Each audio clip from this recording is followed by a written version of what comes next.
बिस्मिल्लाहिर्रहमानिर्रहीम। अस्सलामुअलैकुम दोस्तों, खुद पर भरोसा कितना ज़रूरी है। दोस्तों, खुद पर भरोसा इतना ज़रूरी है जितना ज़िंदा रहने के लिए सांस। खुद पर एतमाद करके ज़िंदगी गुजारना खुशियों में इजाफे का बाइस है।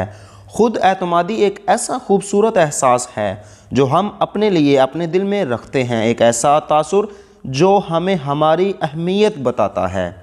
असल में खुद पर एतमाद का जज्बा बचपन ही से परवान चढ़ता है। अगर बचपन में वालिदैन और असातिज़ा कराम ज़्यादा रोक टोक, डांट डपट और हौसला शिकनी करते रहें तो इंसान के अंदर अपनी ज़ात पर से एतमाद हट जाता है और वो ज़िंदगी के डिगर पर लड़खड़ाते हुए चलता है। बेएतमादी की एक और वजह बचपन की वो कमी या वो खामी है जिसका बार बार एहसास दिलाया जाता रहा हो, लेकिन उस एहसास को अपनी कमज़ोरी बनाकर एहसास कमतरी का शिकार होने से खुद को बचाइए और हिम्मत से अपने अंदर खुद से मोहब्बत के जज्बे को बढ़ाइए। आप अपनी सोच पर काम करके उस एहसास कमतरी से बाहर निकलिए।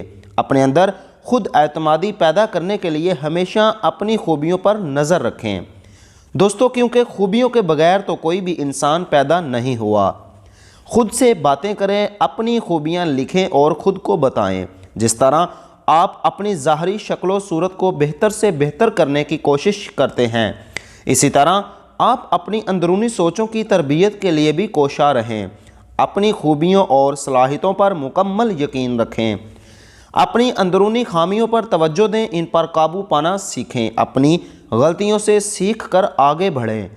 आप जो पहने, जो भी अंदाज़ अपनाएं, उसे मुकम्मल एतमाद से अपनाएं। किसी से बातचीत करते वक्त एतमाद का दामन थामे रखें। ज़िंदगी में अपने लिए कुछ अहदाफ सेट करें और यकीन कामिल के साथ उनको हासिल करने की कोशिश करते रहें। अपनी ज़ात का एहतराम करें क्योंकि आप जैसा कोई भी नहीं है। दोस्तों, लोग भी आपको उसी नज़र से देखते हैं जिस नज़र से आप ख़ुद को देखते हैं। अपनी कदर करें क्योंकि अल्लाह पाक की नज़र में बहुत कीमती हैं। आप अपने अल्लाह से गहरा ताल्लुक़ बनाएं और अपने लिए दुआ भी मांगें। तो दोस्तों, मैं उम्मीद करता हूँ आप लोगों को मेरी आज की वीडियो बहुत पसंद आएगी। दोस्तों, अगर मेरी आज की वीडियो पसंद आए तो प्लीज़ मेरे चैनल को सब्सक्राइब और साथ बेल आइकन को दबा लें ताकि इसी तरह हमारी हर आने वाली वीडियो आप तक बआसानी पहुँच सके। तो दोस्तों, अब इंशाल्लाह हम मिलेंगे नेक्स्ट वीडियो में। अल्लाह हाफिज़।